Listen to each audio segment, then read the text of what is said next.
श्री कृष्ण कहते हैं, जो बीत गया उसे सोचकर मत रो, जो मिला है उसका शुक्रिया करो। अपने समय और ऊर्जा को वहां खर्च करो जहां उसकी कद्र हो। जब तक आप खुद पर भरोसा नहीं करेंगे तब तक कोई और भी आप पर भरोसा नहीं करेगा।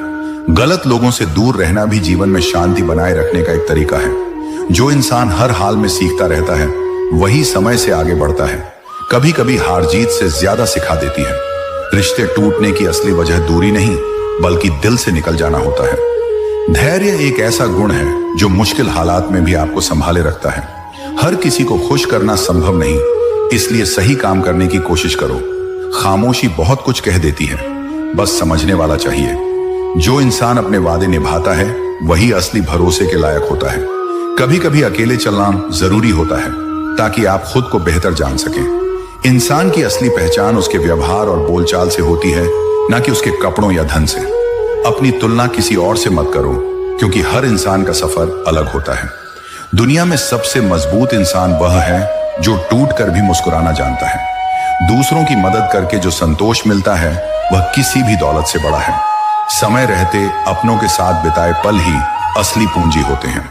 जिस तरह फूल अपनी खुशबू बांटने में कभी कंजूसी नहीं करता, वैसे ही इंसान को भी अपने अच्छे विचार और प्रेम बिना किसी शर्त के बांटने चाहिए, क्योंकि यही वह चीजें हैं जो बांटने से खत्म नहीं होती बल्कि बढ़ती हैं। जीवन में जब भी कोई आपको गिराने की कोशिश करे तो याद रखिए कि पेड़ पर सबसे पके हुए फल को ही सबसे ज्यादा पत्थर लगते हैं।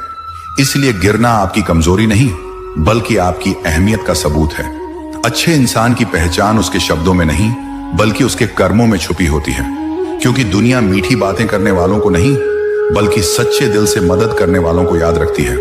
कभी भी अपने जीवन का मूल्य इस बात से मत आंकिए कि आपके पास कितना पैसा है, बल्कि इस बात से आंकिए कि आपके जाने के बाद कितने लोग दिल से आपको याद करेंगे। समय एक नदी की तरह है जो कभी वापस नहीं आता, इसलिए हर पल को ऐसे जियो जैसे यही आखिरी मौका हो। किसी को मुस्कुराने का, किसी को गले लगाने का या किसी के दिल को छूने का। इंसान की असली ताकत उसके हाथों में नहीं बल्कि उसके धैर्य में होती है, क्योंकि धैर्य ही वह हथियार है जो सबसे बड़े तूफानों को भी शांत कर सकता है। जब आप अपने सपनों के लिए मेहनत करते हैं तो लोग आपको पागल कह सकते हैं, लेकिन वही पागलपन एक दिन आपकी पहचान बन जाता है और लोग उसी के लिए आपको सलाम करते हैं।